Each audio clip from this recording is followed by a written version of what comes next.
Imob TV. Oferecimento. Imobiliária Conquista.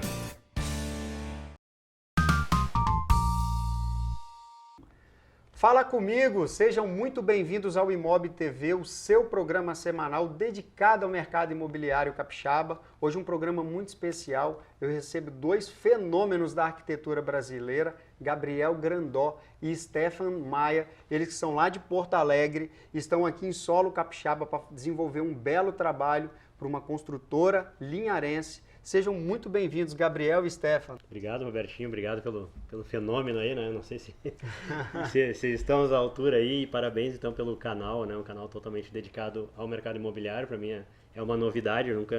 Não conhecemos esse meio de comunicação lá no Sul, né? Então, a gente está muito feliz de estar aqui, conhecendo o estado, conhecendo a cidade e vamos mostrar um pouco aí da nossa experiência. Aí, né? Bacana. Gabriel, vocês que têm...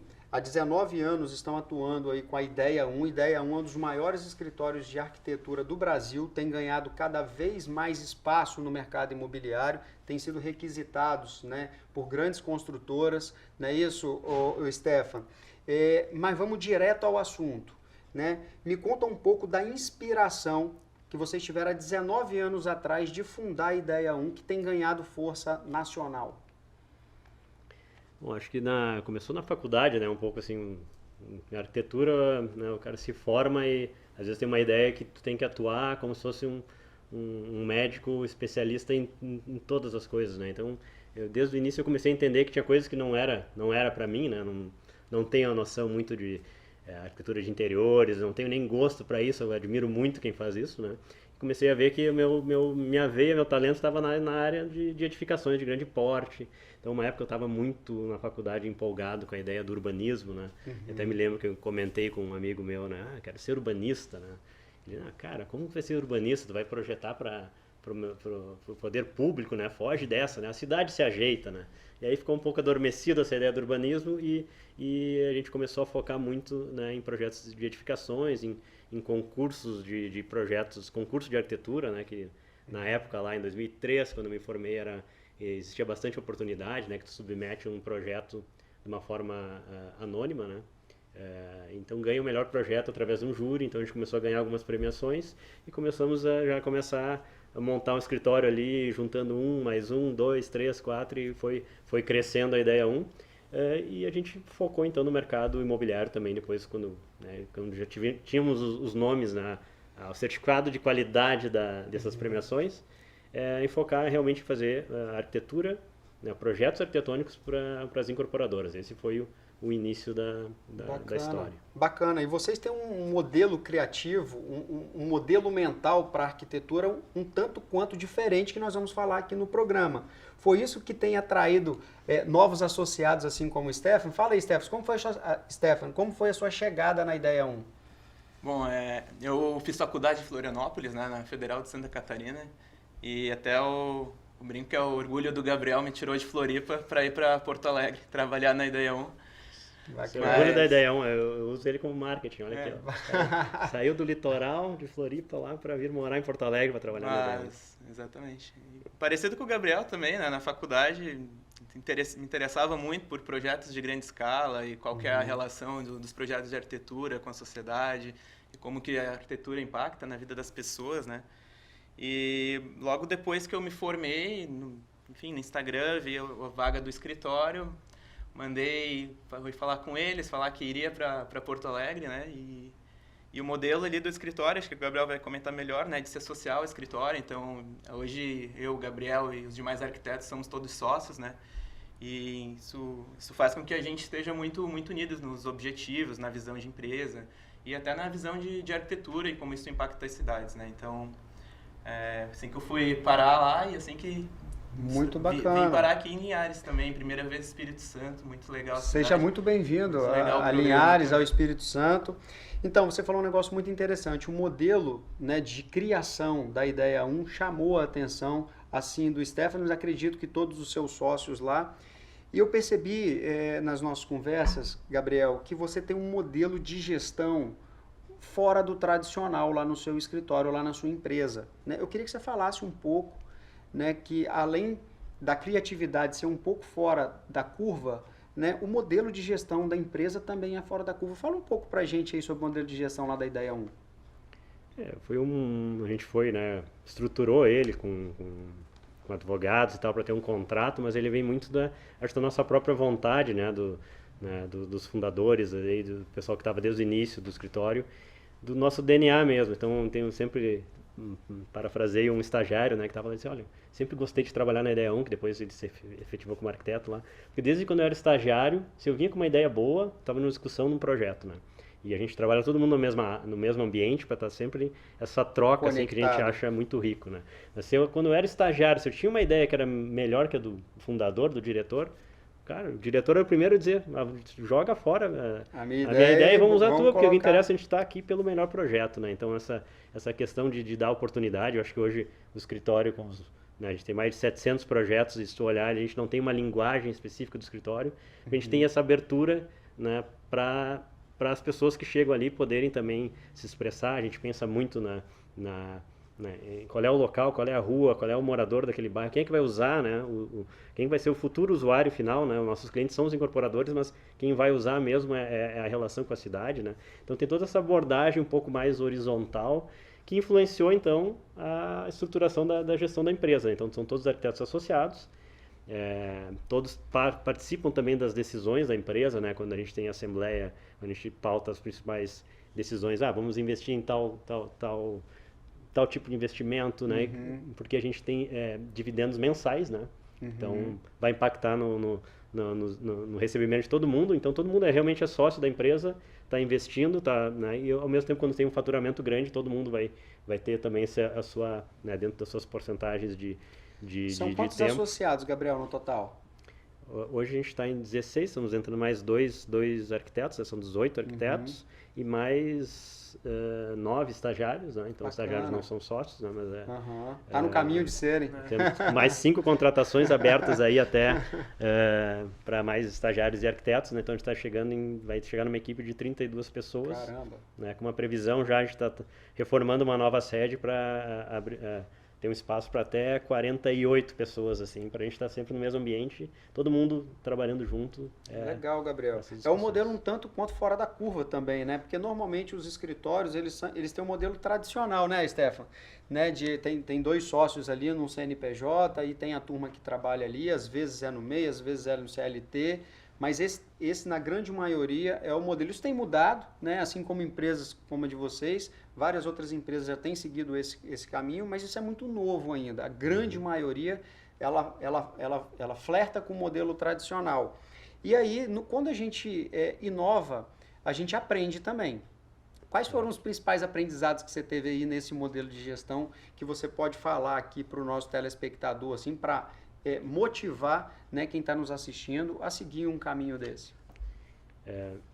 Tem acho que uma das principais questões é a própria gestão da equipe mesmo com os demais colegas, né? Se tem por acaso alguém que não está desempenhando, vai sobrar mais trabalho para o cara que está do lado ali. Isso, no longo prazo, né, a própria equipe, não é nem os diretores ou os gerentes ou os coordenadores que precisam, né, dar um feedback para melhorias ou eventualmente pedir para se retirar, né? A própria equipe mesmo que decide isso de uma forma orgânica, porque realmente está demandando mais deles, ao mesmo tempo que tem muito trabalho, temos muito trabalho pelos próximos 6 meses. E aí vamos contratar mais alguém, e isso vai tirar dos dividendos todo mundo, né? Então vamos contratar ou vamos segurar um pouco mais, vamos trabalhar um pouco mais para ter mais dividendos. Então isso é uma autogestão, assim, que eu vejo que é muito positivo. Tudo assim, em prol da produtividade, né? Em prol da produtividade e do bem-estar. Às vezes assim, não, prefiro ganhar um pouquinho menos, mas, cara, tem muito trabalho, a gente precisa contratar mais pessoas, então isso tem sido legal. Uma coisa que não funcionou, que a gente ajustou agora no novo contrato, é assim, quando alguém sai da Ideia 1, né, o que ela tem direito, né? Então isso a gente fez todo um contrato, né? A gente tem 2 divisões, né? Os sócios, sócios tem a cota capital, patrimonial e de serviço, né? Então tu não necessariamente precisa ter cotas patrimoniais, tu precisaria entrar com dinheiro, né? Ou, né, os sócios mais antigos, a gente, né, não precisou entrar com dinheiro, a gente tem uma porcentagem. Então, quando essas pessoas estão há mais tempo e têm cotas patrimoniais, quando elas saem, elas têm direito a vender essas cotas patrimoniais, mas é uma transação entre pessoas físicas, então nunca vai onerar a empresa. Ah, que bacana. Então, tu compra dos próprios outros sócios que se interessam em comprar, ou tu pode entrar para a empresa só como cota de serviço, sem entrar com nenhum Legal. patrimônio, e quando sair, tu também não tem direito a nenhuma cota capital, né? Então, isso foi um aprendizado. Agora vamos conhecer um pouco, né, as ideias da Ideia 1, né? Você já tem um modelo de empresa um tanto quanto diferente, desde o quadro societário até o processo criativo de vocês. Vamos para a prática agora, o que tirou vocês de Porto Alegre e abriu a porta do Brasil, as portas do Brasil inteiro aí, para que nesses mais de 700 projetos vocês atuem nos 4 cantos do país. Né? Me dá um exemplo aí, assim, o que na prática vocês têm visto a transformação do urbanismo contemporâneo. O que vocês têm vivido lá no Sul, né? E o que vocês estão levando o Brasil afora, assim como Linhares e Aracruz?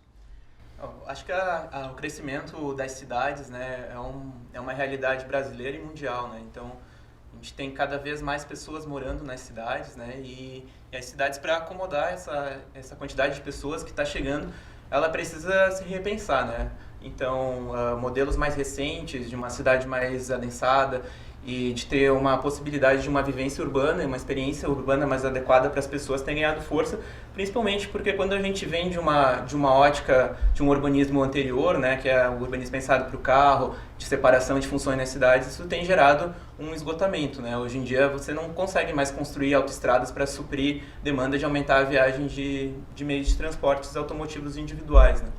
Então, acho que o novo paradigma assim, das cidades e também o que fez a gente ser tão reconhecido foi ter essa sensibilidade nos projetos, né? Então, conseguir pensar a arquitetura como uma parte da cidade, não como um objeto isolado.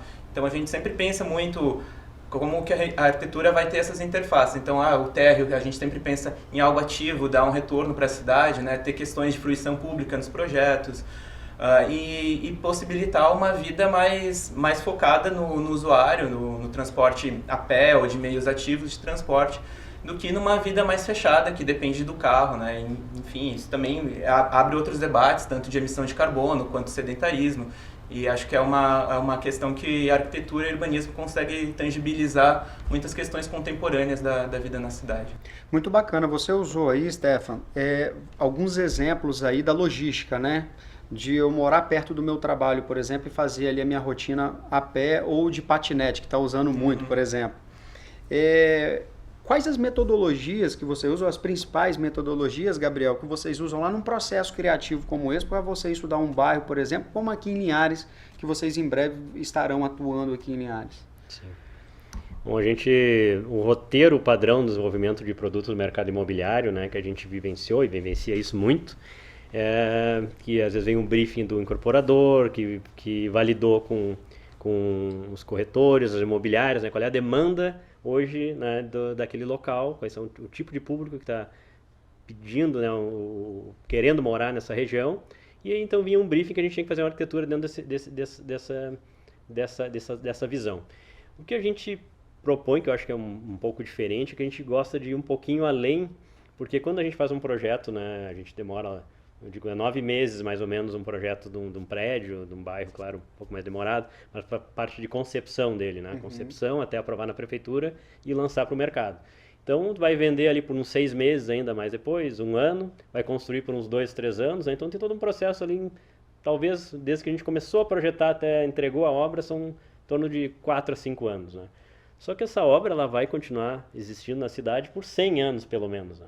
E o que a gente pensou há 5 anos atrás que vai garantir que essa edificação realmente perdure no tempo, ela possa, digamos, atender às necessidades das pessoas. Então a gente criou todo um processo para entender quais são a vocação do local, mas escutar as pessoas antes, né? Muito do design thinking, né? Quando a gente trouxe a metodologia, então a gente brinca que a gente tem uma metodologia do design thinking para desenvolvimento de produtos no mercado imobiliário. Então a gente tem um sistema de pesquisa de entender, não faz pesquisa de mercado, a gente faz uma pesquisa para entender quais são as motivações, as emoções, que no fim as pessoas acabam comprando por emoção, quais são os desejos delas, e aí a gente faz uma cocriação então com os players, com os corretores, com o incorporador, com o terrenista, para junto com o conceito que a Ideia 1 vai trazer, né, de referência, eles também se inspirem e a gente consiga criar algo que seja muito maior, né? Pensando nesse legado, pensando na relação com com o entorno, com o bairro, com a cidade, não só resolver a minha questão da venda, mas como que isso pode perdurar e trazer uma qualidade de vida para as pessoas que estão morando ali e melhorar as cidades como um todo, né? Então, esse é o diferencial. Bacana. Meninos, a gente vai para um rápido intervalo. Você não saia daí que a gente volta já já. Vai me dizer que você ainda tá pagando aluguel? Ah, sai dessa, né? Conquista premiada. A cada 30 mil reais em compras, você concorre a um Fiat Pulse zerinho. Imobiliária Conquista. Vem que a casa é sua. A oportunidade de você ter uma piscina splash na sua casa chegou. Modelos que variam de 3 a 10 metros. Você realiza seu sonho com piscinas que cabem no seu espaço e no seu bolso, com as melhores condições de pagamento. Com uma splash, é fácil ser feliz. Estamos de volta e hoje um programa muito especial. Eu recebo 2 fenômenos da arquitetura brasileira, Gabriel Grandó e Stefan Maier, eles que são lá de Porto Alegre, da Ideia 1, que há 19 anos estão aí transformando, né, a arquitetura, o urbanismo brasileiro lá de Porto Alegre para o Brasil todo. Meninos, no primeiro bloco nós falamos um pouco da inspiração de vocês em criar, né? Agora eu queria que vocês falassem para a gente, para o público capixaba, qual foi o maior case da Ideia 1 até hoje nesses 19 anos? Acho que o maior case que nos trouxe aqui, né, para terras capixabas foi o Parque Una Pelotas, né, que é uma cidade do interior do Rio Grande do Sul, onde a gente começou a fazer esse projeto de city design, que a gente chama, que são os conhecimentos de arquitetura para o mercado imobiliário, mas com uma visão da cidade, uma visão do usuário, uma visão da relação dessas áreas privadas com os espaços públicos, né? É um bairro, o Parque Una Pelotas é um case hoje de referência no Brasil, foi muito inspirado também no início da Pedra Branca, que foi um case lá de Santa Catarina, que foi um dos primeiros bairros planejados, né, no país. E a gente está... enfim, é um projeto que agora ele é uma referência. A gente está agora com o Parque Una Uberlândia, vai iniciar, Parque Una São José dos Campos, Parque Una Porto Alegre. Então é uma referência já desse mesmo cliente que a gente já está, enfim, sendo demandado também por outros clientes em outras regiões do país, né, que foi onde eu acho que foi hoje o nosso maior case. O que te trouxe a terras capixabas. E aí Perfeito. O que a gente quer saber, o que trouxe vocês aqui no Espírito Santo, né, passando por Aracruz e aqui em Linhares? Acho que toda essa experiência que a gente teve com o Parque Una, né, nos deu uma bagagem, também uma visibilidade, onde vários incorporadores, desenvolvedores de áreas vêm nos procurar para tentar entender como é que eles podem potencializar as áreas dele, né, como é que se faz essa arquitetura focada nas pessoas, e foi isso que nos trouxe até aqui, né? É possível, Gabriel e Stefan, fazer uma arquitetura e um urbanismo contemporâneo em áreas pequenas? Porque quando a gente pensa num bairro novo, num bairro moderno, num bairro inspirado dentro das técnicas que vocês usam, a gente pensa em grandes áreas. Mas é possível fazer um novo bairro dentro de áreas pequenas? Perfeitamente, com esses conceitos de gentileza urbana. A gente tem até um case, acho que o menor projeto da Ideia 1, que são 7 apartamentos, um empreendimento único com... Eu não sei se tem nem 15, 20 metros de frente o terreno, que a gente trouxe vários conceitos de gentileza urbana, de ativação de rua, né? Mesmo num projeto, então, assim... Terreno de 300 metros quadrados, né? Então, claro, hoje em dia a gente não trabalha mais com projetos desse porte, né? Mas com certeza é possível. E, claro, o que nos trouxe aqui, né, foi a Conquista Negócios Imobiliários, né, que nos convidou para fazer um projeto em Aracruz. E a gente está agora conhecendo Linhares aqui. Mas assim, o que nos trouxe mesmo foi o sucesso comercial também, né, desse empreendimento do Parque Una Pelotas, que hoje a Ideia 1 está fazendo o 18º e 19º lançamento dentro desse bairro. Legal. E se não fosse o sucesso, né, de lançamentos um atrás do outro, claro que não teria sido uma velocidade tão grande de execução do bairro, inclusive das áreas públicas, e acho que é esse que é o diferencial, né? Trazer essa sensibilidade, mas também com uma visão de como viabilizar comercialmente esses empreendimentos. Legal, muito interessante. Então já tem construtora capixaba, né, a Conquista Negócios Imobiliários aqui de Linhares, né, pensando no futuro, já pensando em transformar áreas de terra em bairros inovadores. Essa é a missão, né, que traz vocês aqui ao Espírito Santo? Já pensar para os próximos 100 anos, como você disse aí no primeiro bloco? Perfeito. De novo, né? Tem que ter essa veia de empreendedor, né?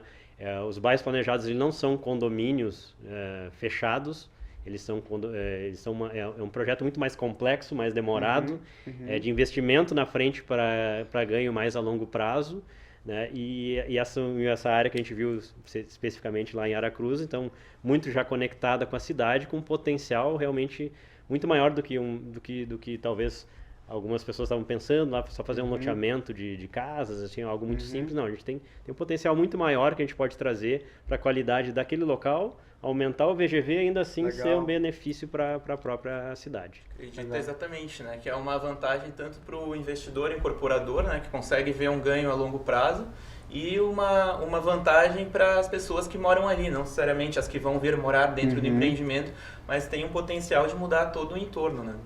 Bacana, vocês falaram de Aracruz, que vocês já estão trabalhando num projeto em Aracruz, então o aracruzense aqui deve estar curioso, né? E vocês já estiveram em Aracruz nessa semana, vocês visitaram a área, e fala aí para o aracruzense aí o que eles podem esperar da ideia 1 aí para os próximos meses ou próximo ano, né? O que será ali esse novo bairro ali no centro da cidade ali, o que vai ter, né, de diferente dos bairros, dos loteamentos tradicionais ali no coração de Aracruz? A gente, antes de qualquer traço arquitetônico e urbanístico, a gente tem que conhecer o local, conhecer, né, os moradores, a cidade, né? Então ontem a gente passou o dia inteiro conhecendo outros pontos da cidade, entramos no terreno de carro de dia, de carro pela noite, todos os acessos, vamos simular como é que seria um acesso por aqui para a gente entender. A gente caminhou, tô com as botas sujas, é importante caminhar também, ali tem um desafio, né, de desnível, né? A topografia em Aracruz, ela tem altos e baixos ali, então como é que as pessoas, essa caminhabilidade, onde é que vão acessar os carros pra gente? Então foi muito importante, é sempre importante a gente começar a sentir o local. A gente teve reuniões também com o pessoal da prefeitura hoje de manhã, também para mostrar esses conceitos novos, né? Então agora que a gente vai começar realmente a projetar, mas os conceitos, acho que a gente depois vai mostrar algumas imagens aí, são muito assim do empreendimento de escala humana, onde, né, muito que a gente vai às vezes para o exterior lá, vai para a Europa para ver, para fazer um turismo nas cidades onde a gente acha maravilhoso, onde é seguro, onde as pessoas estão convivendo na rua, estão tendo qualidade de vida nos espaços públicos, né, e uma relação de uso misto entre comercial, residencial, tudo acontecendo no mesmo espaço. Entre o comercial e o residencial, não é isso, Gabriel? Perfeito, exatamente. Eu ouvi esses dias, eu estava ouvindo um podcast seu, eu ouvi um termo assim, dorme em cima e trabalha embaixo, né? Quando você viaja o mundo afora, você tem visto cada vez mais imóveis com essa pegada, com esse perfil? Tem o perfil, claro, tem o perfil de um tipo de morador que não quer estar tão próximo dessas áreas, né? Então a gente tem que ter muita sensibilidade de esses bairros justamente tem que atender vários perfis de moradores, né? Desde do cara que quer ali estar, as pessoas que querem estar mais junto a umas áreas mais, talvez, com movimentos de pessoas, outras pessoas que não querem, né? Então isso é uma tendência, acho, né, no mundo todo, das gerações Z, geração milênio, de quererem ocupar essas áreas públicas. Isso aí é uma tendência já que a gente vê. E as pessoas ocupando as áreas públicas, elas se tornam donas, né? Se sentem inseridas na vontade, assim, de criar uma comunidade e de cuidar daquelas áreas, né? Então isso eu acho que é a qualidade que acaba gerando. E isso que a gente fala, né, do dormir em cima e trabalhar embaixo, na arquitetura e no planejamento a gente chama de uso misto, né? Então que o local ele não tem uma função única. Então, diferente de um outro planejamento de outras épocas, você não tem mais o bairro que ele vai ser só dormitório e o bairro que vai ser só comércio, né? Primeiro porque isso gera insegurança, né? Então, durante o dia o bairro que é só dormitório vai estar vazio e durante a noite o bairro que é só comércio, ele vai estar vazio também, né? Então, quando você consegue misturar esses usos e ter o que a gente chama de uso misto, você consegue que o espaço tenha vida e sinergia em todas as horas do dia. Isso vai trazer segurança, né? Isso vai reduzir os deslocamentos na cidade. Então, acho que também que nem o Gabriel comentou, né? As novas gerações que estão mais preocupadas com essas questões urbanas e também com uma praticidade do dia a dia, né?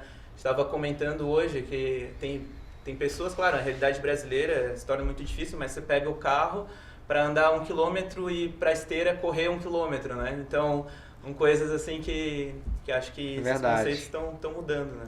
É verdade, a gente falou bastante de logística hoje, mobilidade urbana hoje aqui no nosso programa. E Linhares, nós ganhamos um presente essa semana, né? Foi inaugurado aqui em Linhares, né, o aeroporto de Linhares, o terminal de passageiros, e nós tivemos uma cobertura. Roda o VT. Aconteceu a tão esperada inauguração da reforma e ampliação do Aeroporto Regional de Linhares. A cerimônia contou com a presença do governador do estado, Renato Casagrande, o então ministro de Portos e Aeroportos, Márcio França, prefeito de Linhares, Bruno Marianelli, demais autoridades e a população de toda a região norte.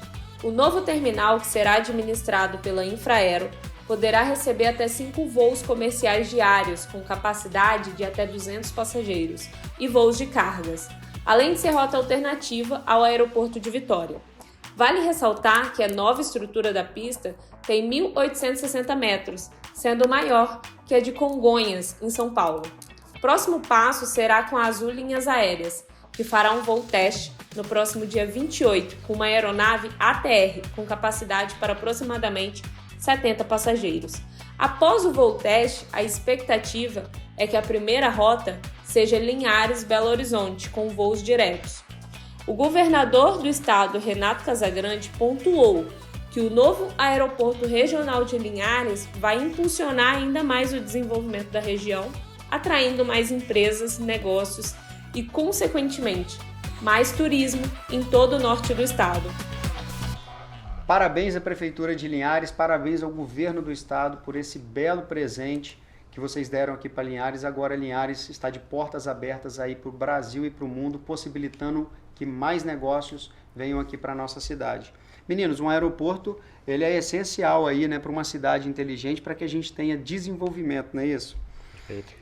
Eu vou falar uma coisa para vocês, a gente está caminhando para o final do nosso programa, infelizmente passa muito rápido, mas antes de terminar eu preciso de fazer uma pergunta para vocês. Quais os principais desafios que vocês têm encontrado Brasil afora para implementar, né, os projetos de arquitetura e urbanismo contemporâneo?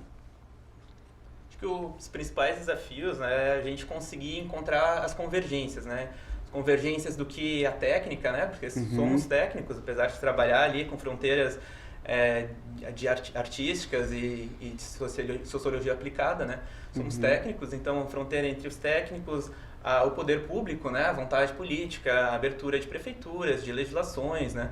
Que consigam adaptar melhor essas ideias, e também dos empreendedores imobiliários. Eu acho que quando a gente encontra a convergência, né? Que todo mundo pode sair ganhando disso aí, é quando a gente consegue colocar para frente as nossas ideias. Em prática, né? Eu acho que cada vez mais, tanto o empreendedor quanto o poder público, né, tem tido aí, tem se projetado para ouvir novas ideias, para executar novas ideias, porque tem dado certo. Nós conhecemos o trabalho da Ideia 1 numa viagem que nós fizemos a Balneário Camboriú, onde que a gente teve a oportunidade de conhecer alguns projetos que a Ideia 1 fez.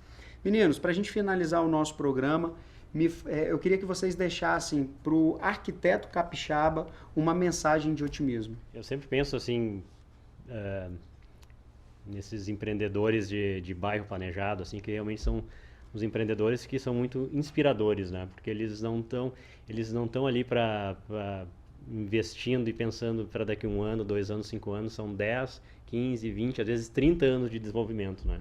Então, são pessoas que justamente nos inspiram, independente do governo, das crises que virão por aí, eles têm que pensar muito no longo prazo, né? Então, eu acredito assim que nós como arquitetos, a gente tem tem muito mais o que contribuir para o desenvolvimento da cidade, porque a gente conhece as pessoas, né? Conhece a necessidade delas, e a nossa voz como arquiteto, com essa visão da relação com a cidade, eu acho que é uma coisa que cada vez mais a gente pode contribuir na concepção, né, do futuro, seja de uma casa, de um prédio ou de um bairro novo para uma cidade. Eu faço do Gabriel as minhas palavras, né? E acho que ter essa visão mais ampla e mais holística da cidade, pensar a coletividade também e não apenas o privado, é o que vai trazer a melhora assim, para as cidades. Bacana, o Espírito Santo, Linhares e o Espírito Santo tem grandes arquitetos, grandes nomes na arquitetura, né, tem feito a diferença. Aqui em Linhares nós temos assim, arquitetos que têm ultrapassado as fronteiras do município, do estado, já estão trabalhando pelo Brasil afora, né? Nós temos grandes empreendedores aqui do setor imobiliário investindo pesado na arquitetura, entendendo que a arquitetura faz parte do processo não só da venda do produto, mas do contexto que envolve aquela cidade, o bairro. Então vocês estão de parabéns. Parabéns também para a Conquista Negócio, né, que contratou a Ideia 1 para vir aqui, para pensar não só, né, o empreendimento lá em Aracruz, que vocês vão trabalhar agora, para preparar o empreendimento para vender, mas pensando para daqui a 50, 100 anos, o que o projeto, a ideia de vocês, né, vai impactar lá no futuro. Então, todo mundo está de parabéns. Obrigado pela oportunidade de ter vocês aqui no Imob TV, que é um programa dedicado ao mercado imobiliário, e as portas do programa estarão sempre abertas para vocês. A gente Obrigado, Robertinho. Muito obrigado, Robertinho. Maravilha, um abraço para todo mundo lá do time da Ideia 1, tá bom? Legal. Você pode rever esse programa no nosso portal imobtv.com.br e você pode ouvir o áudio do nosso programa no nosso podcast. É só ir lá no Spotify e no Deezer e procurar por Housecast, tá bom? Até o próximo programa. Tchau, tchau!